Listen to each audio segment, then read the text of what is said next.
கடகராசி நேயர்களே, தங்களுக்கான புத்தாண்டு வாழ்த்துக்கள், புத்தாண்டு பலன்கள் எப்படி இருக்கும் அப்படிங்கிறத நம்ம பார்க்குறோம். கடகம் அப்படிங்கிறது ஒரு நீர் ராசி. என்னுடைய ஆட்சி வீடு சந்திரன். அடுத்து அங்கு குரு உச்சமாகிறார். ஒரு சரராசின்னு சொல்லலாம், பெண் ராசி. இவங்களுக்கு வடக்கு வாசல் உகந்ததாக இருக்கும். வீடு வாகன அமைப்பை கொண்டவர்கள் அப்படின்னு சொல்லலாம். இவர்களுக்கு சனி பயிற்சி இந்த வருஷம் எப்படி இருக்கும்? சனி பயிற்சியானது மார்ச் 29, 2025 சனி பகவான் கும்பராசியிலிருந்து மீன ராசிக்கு பயிற்சி அடைகிறார்.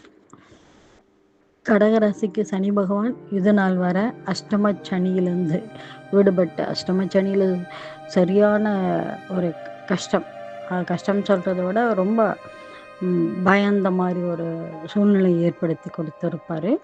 இருந்தாலுமே அதிலிருந்து விடுபட்டு தற்சமயம் தெய்வ அனுகிரகம், பாக்கியஸ்தானம் என்று சொல்லக்கூடிய இடத்துல சனி பகவான் சஞ்சரிப்பதால் இது நாள் வர தடைப்பட்ட காரியங்கள் இவையெல்லாம் விடுபட ஆரம்பித்துவிடும். ஸோ அதிலிருந்து நம்ம விடுபட்டுடலாம்.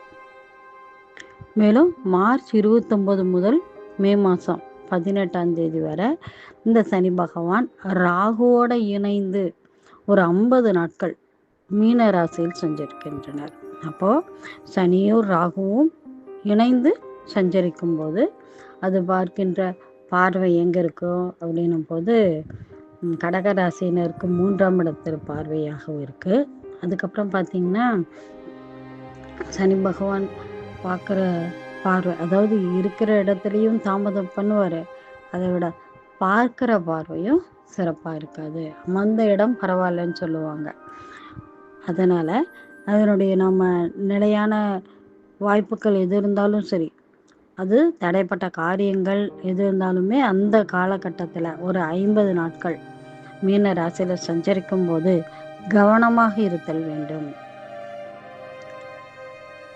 மேலும் அதற்கான ஒரு நிலையான வீடு வாகன வசதிகளுக்கான முயற்சி அப்படிங்கிறத அப்போ எடுத்துக்கலாம். அந்த முயற்சியினுடைய பலன்கள் ராகு பயிற்சிக்கு அப்புறம் நம்ம பார்க்கக்கூடிய வாய்ப்புகள் இருக்கும். அடுத்ததாக குரு பயிற்சி எப்போ அடுத்தது? இந்த வருடம் 2029 பார்த்திங்கன்னா மே மாதம் 4ஆம் தேதி புதன்கிழமை வருது. குரு பகவான் ரிஷப ராசியிலிருந்து மிதுன ராசிக்கு பயிற்சி அடைகிறார். அப்போ அந்த கடகராசினருக்கு எப்படி இருக்கும்? இது நாள் வரை 11ஆம் இடம், அதாவது லாபஸ்தானத்தில் இருந்து கொண்டிருந்தார். நன்மைகள் பல செய்துள்ளார். மேலுமே ஆனால் இப்போ நடக்கிற தற்சமயம் 2029 கடகராசினருக்கு குரு பகவான் 12ஆம் இடத்தில் விரய குருவாக சஞ்சரிக்கின்றார். அப்போ விரயத்தை நம்ம என்ன பண்ணணும்? சுப விரயமாக ஆக்கணும். ஸோ கடன் இது மாதிரி சம்மந்தப்பட்ட விஷயங்களில் கடன் கிடைக்கும், அப்புறம் வட்டி கட்டுதல், இந்த மாதிரி வாய்ப்புகள் ஏற்படுத்தி கொடுப்பாரு கடகராசினருக்கு. ஆனால் அதை சுப விரயமாக வீணாக செலவு செய்யாமல் ஏதாவது ஒரு ஆபரணத்தின் பேரிலோ நிலத்தின் பேரிலோ அல்லது சுப விரயமாக மாற்ற வேண்டும். அப்போ வீடு வாங்கலாம், வாகனம் வாங்கலாம், ஏதாவது தொழில் அப்படின்னும் போது போடலாம். ஆனால் அது அந்த தொழில் ஒரு நிலையான சொத்து, நிலையானதாக இருக்கக்கூடிய தொழிலில் அமைச்சுக்கணும். அந்த சொத்தின் மூலம் என்ன கிடைக்கும்? கண்டிப்பாக வருமானத்துக்கான குரு பார்வை இருக்குது. அதனால் சொத்தின் மூலம் வருமானத்தை ஏற்படுத்துகிற மாதிரி ஒரு தொழிலை அமைச்சுக்கணும். கடன் கிடைக்கும், அதன் மூலம் நம்ம அதிக உழைக்க வேண்டிய உழைப்பு இருக்கும். ஏன்னா கடன் அப்படின்னும் போது அதை அடைக்கிறதுக்கு நம்ம கண்டிப்பாக உழைச்சி தான் ஆகணும். ஏன்னா எதிர்பாராத எதுவுமே நடக்கும்னு சொல்ல முடியாது. ஆனால் எதிர்பாராத ஒரு பணம் வரவு செலவு இவற்றை முன்னெச்சரிக்கையோட கவனம் செலுத்த வேண்டும். ஏன்னா 8ஆம் பார்வை வேறு இருக்குது. அப்போ நம்மளுடைய உழைப்பு சாதாரண உழைப்பின் மூலம் முன்னேற முடியாது, கடின உழைப்பின் மூலமாக தான் இந்த கடகராசினர்கள் முன்னேற முடியும். இந்த ஆண்டிலுடைய சிறப்பு அதுவே தான். அப்போ அப்படி இருக்கும்போது இப்போ அடுத்ததாக இந்த ஆண்டு 2029 ராகு கேது பயிற்சியும் நடைபெறுகிறது. அது எப்போ தொடங்குதுன்னா, ராகு கேது மே மாதம் 18ஆம் தேதி ராகு பகவான் எங்கே மீன ராசியிலேருந்து கும்பராசிக்கும் கேது பகவான் கன்னி ராசியிலிருந்து சிம்ம ராசிக்கும் பயிற்சி அடைகிறார். அப்போ இது நாள் வரை கடகராசிக்கு எப்படி இருக்கும்? ராகு பகவான் 9ஆம் இடத்திலும் கேது பகவான் 3ஆம் இடத்திலும் சஞ்சரிக்கின்றார்.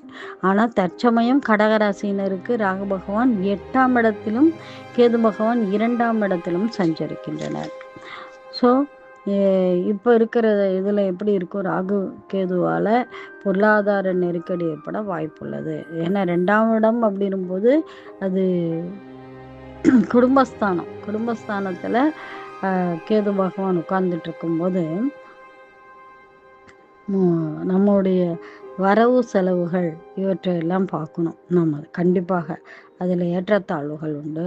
8ஆம் இடம் சொல்லும்போது ஒரு கடின உழைப்பு. ஸோ பணத்துக்காக ஒரு உழைப்பு அப்படின்ற இது ஸ்தானத்தில் நம்ம அதிக உழைப்பு, ஒரு வரவு செலவு சரி எதுவாக எதிர்பாராத ஒரு பணமே வந்தாலும் அது வரவுக்கேற்ற செலவாக அமைந்துவிடும். ஒரு நெருக்கடியை கொடுக்கறதுக்கான வாய்ப்புகள் இருக்கிறது. திடீர் பண வரவு, செலவினங்களில் ஒரு கவனம் செலுத்தணும். பணத்தை விரயமாக்காமல் பார்த்துக்கணும். நம்முடைய தொழில் ரீதியான எந்த ஒரு பிரச்சனையும் வராமல் பார்த்துக்கணும். ஸோ பண வரவு அப்படிங்கிறது ராகுவால் வரும்போது பெரும்பணமாகவும் இருக்கலாம். ஸோ அது திடீர் யோகத்தையும் கொடுக்கலாம், திடீர் வருமான இழப்புகளையும் கொடுக்க வாய்ப்பு இருக்கிறது. அது நம்மளுடைய குரு பார்வையும் நல்லா இருக்கிறதால நம்ம அதை செயல்படுத்தும் போது எப்பொழுதுமே முன்னெச்சரிக்கையுடன் கவனம் செலுத்த வேண்டும். ஸோ இதுக்கு பரிகாரமாக நம்ம விநாயகரையும் ஆஞ்சநேயர் வழிபாடு மேற்கொள்வோமானால் தப்பிக்க வாய்ப்புண்டு. இவை யாவும் பொது பலன்களே. தங்களுடைய ஜாதக கட்டத்தில் கிரகங்கள், நட்சத்திரங்கள், தசாபத்திகள் இவற்றுக்கேற்ப பலனானது மாறுபடும். நன்றி. ஸ்ரீ மகாலட்சுமி ஜோதிடம்.